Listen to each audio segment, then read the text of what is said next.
The subconscious mind is what starts the process of art, without you even knowing about it, because after all, it is subconsciousness. It does all the thinking for you and suddenly sparks out some word, image, memory, or some random thought to your brain.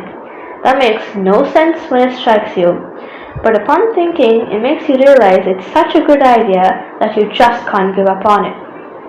And hence, you use that as your inspiration to your artwork. Unless, of course, you're recreating it.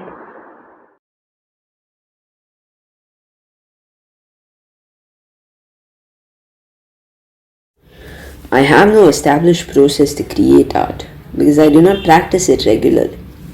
What I describe here is a process I remember using more than once. I usually try to picture what I hope to make in my mind. This is what I work towards, my ideal. I have never been able to create my ideal on paper. A place where I am indecisive is whether accepting the piece I make on paper as a piece of art in itself is alright, or whether I should interpret the piece as flawed and strive for better. When I am not using paint, drawing the foreground before the background is easier. If I draw the background first, I have to leave space for the foreground to overlap. When I use paint, however, I am free to do whatever I please because I can let it dry and then paint on top of it. I hope one day to use the various techniques which have come through the history of art in my own pieces. I only paint or draw when I have a sudden idea. I don't sit around and think of something I should paint. All my artwork are abstract because I feel I can convey what I want to say better with colors more than an actual figure or a real life thing. I start by first picking out the colors that I think would fit what I'm thinking. Then I think of how the painting should be structured. Will it be in lines, or will there be random colors put together on the canvas, or will it have wavy lines or circles, etc. I never really think about what the painting should look like in the end because I know I will surely change my mind in between the process. So I just go with the flow, and that's how I end up creating my artwork. So in my artwork, I had drawn an optical illusion that's supposed to look like a hole going down. And to draw this, it's really simple. Art is an expression, yes, but of what? And in the case of a portrait sketch, of whom? Some say that a portrait must be unbiased representation of the person being sketched. But is that truly possible? The framing of the sketch, the composition, the shading, the play of light, each of these are choices that the artist has to make, and each choice is a bias, isn't it? So how should one begin sketching a portrait? There would be so many different aspects of the person's character hiding in his countenance. Which one should be brought out with more focus? Which one should be underplayed? How exactly does an artist find balance between representing reality and representing idealism? An accurate depiction of the lines in the portrait would make for an honest portrait, yes. But the art is a form of higher order that calls for more than just an accurate depiction and precise techniques, isn't it? Well, this is the process I follow while drawing a portrait. My preparatory process begins with making a detailed observation of the features of the person with a special emphasis on understanding the expression on the face. I try to connect that expression with an emotion or a character description and use this word as the guiding parameter for the choice of materials and for my assessment of the sketch as I progress drawing. When I begin the sketching, I focus on the proportion. While there are a few different ways to get the proportion right, such as using the 9-frame technique or using pencil scaling technique, the technique that works best for me is to rely on the proportions of the face that is based on anatomy, which has specific rules for sketching each feature and spacing them. This step is what I consider to be the most creatively stressful, because every pencil stroke, while it tries to achieve an honest depiction of what the person looks like, can in fact change who they are. The last step in the process of completing a portrait is the shading. I think of this step that brings the face alive and infuses the soul to the portrait. The art of shading in black and white is essentially the technique of understanding the interplay of light and shadow to provide the desired character to the portrait. This step takes the most time and patience. I prefer to start with the eyes. Getting the shading right involves playing around with the different pencils and shades. The glint, gleam, squint or stare. After the eyes come the shading around them. Then comes the eyebrows and the bridge of the nose. Sketching the eyebrows involves observing the unique slant of every strand of hair. Sketching the nose involves observing the series of curves and rising and falling gradients. Sketching the mouth, the part which I find the hardest to do, involves getting the curves of the lips and the lines of the teeth in the right harmony with the expression of the eyes. Then comes the ears, which usually receives much little notice as it is rather covered by hair or hidden by the tilt of the head. And finally comes shading of the hair, which involves understanding the fall and bend of each lock of hair and getting the hairline that frames the face right. After this, what remains to be done are the final touch-ups and texturing, so you are happy with it. Coming back to the first question, what is art an expression of? I just think it's an expression of what we train ourselves to see.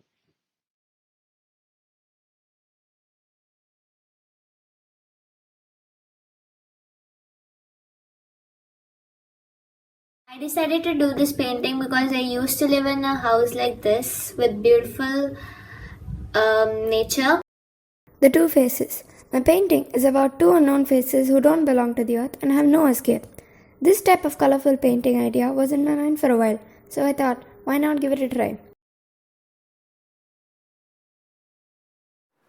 Art takes up different forms for each of us, doesn't it?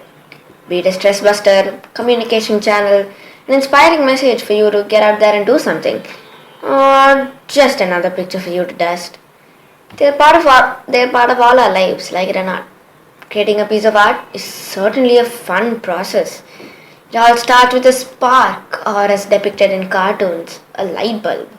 When an idea emerges out of the blue that strikes a chord with you. Hey, that rhymed! Quickly run and gather your paper or canvas, paints and brushes, pencils and erasers, cup of water, and settle down at your easel. Draw a really rough outline of the image in your head, and as the picture gets clearer, add in the details. Now comes in the grand entry of the amazing, extravagant, and fabulous Faber-Castell paint box with the flying sand and stuff. For this, you need no plan. Let your imagination run free. All this sketching and painting is bound to make you tired and hungry.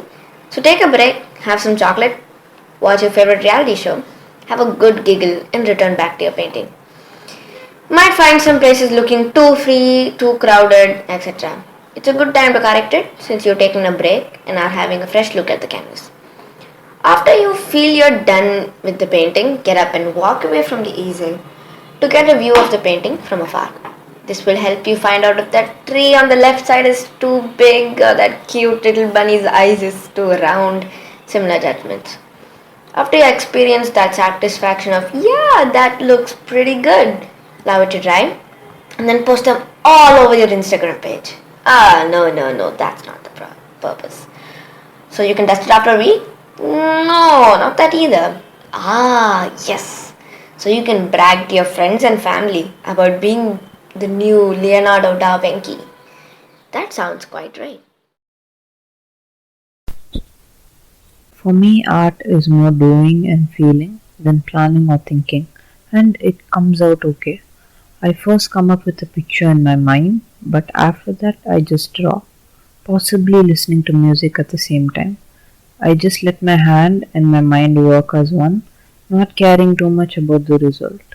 But to be fair, I have only done art when necessary or when I really felt up to it. But I can tell you one thing for sure. When I do make art, I don't think, I just do. No thinking of consequence or result, just the picture and a rhythm in me, and the rest just happen. My first idea was to draw anime characters, but that idea was quickly shot down, so I started to wonder what to draw. I thought and thought until I remembered that I had just started doodle art.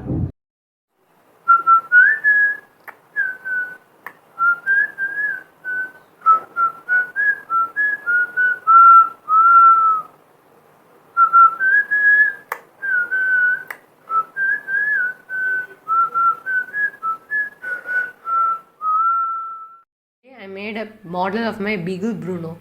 Some materials I used were some old newspapers, blue tack and paint.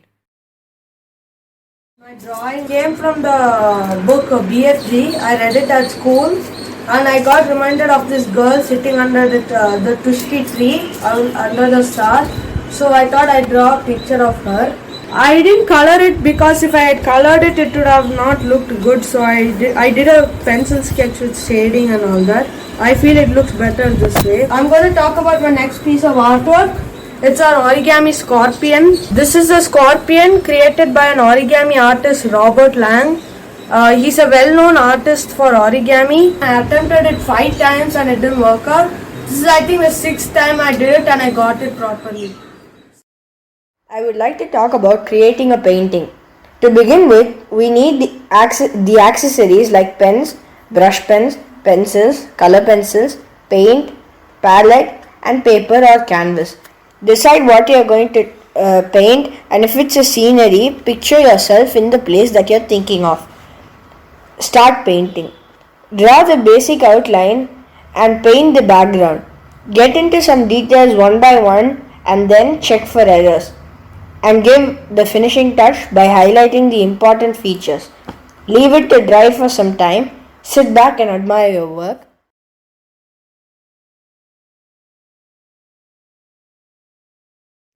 Mandala art has been my favorite kind of art ever since the lockdown started. When I saw a couple of pictures of this art, I was inspired to do one of my own. The art has made me very creative, allowing me to create my own patterns to use. Whenever I am doing this kind of art, I feel I put a lot of effort and I feel this requires a lot of patience too. I like making the mandala art very intricate, which makes it look very complex. I personally feel that doing mandala art with a black pen is the best way to make it look nice, instead of using other colors. This piece of art is a rhinoceros. So actually I drew this with charcoal pencil. I took this inspiration from my cousin brother who had tried to draw this. To start off with my drawing, I usually open this drawing software I use called Critter. I generate about 4 layers, 1 background layer and 3 layers to just sketch on. So I name them layer 1, layer 2 and layer 3. So I start off on layer 1 with a very rough sketch, and on layer 2 I try to somewhat define those lines, and on layer 3 I start using some line tools that help me perfect the lines so I can get it correctly. And so on layer 3 the drawing should be about like what you want it to be, and if the drawing needs to be colored, I sometimes use reference images to get the color right. So I pick the color from the reference images and I use the color from the reference images so that the light and the shadow is very accurate. I mean, at least a bit more accurate than how I would get it. And finally I add another layer, and I don't exactly redo it, I just add the final touches like the details and the extremely important like tiny details and the background. Yeah, that's basically how I do it.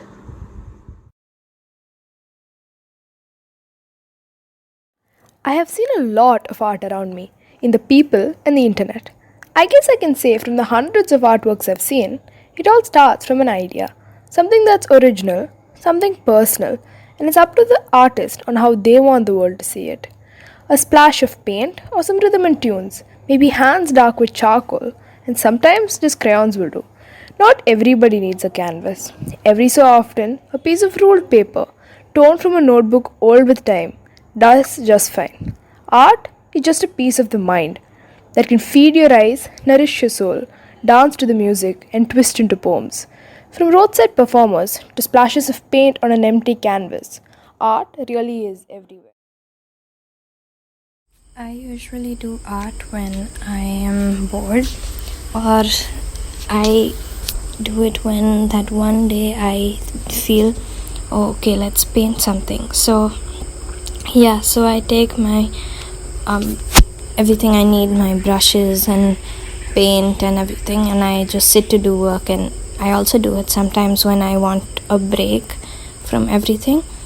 So painting is like, when I paint and it turns out nice, it's also like this, satisfaction that the time went well. I also find it like, I also really like painting for my friends' birthdays and everything. So I do a painting maybe of an animal they like or something and give it to them, and it's so nice when you see their reaction. So that's what painting is to me.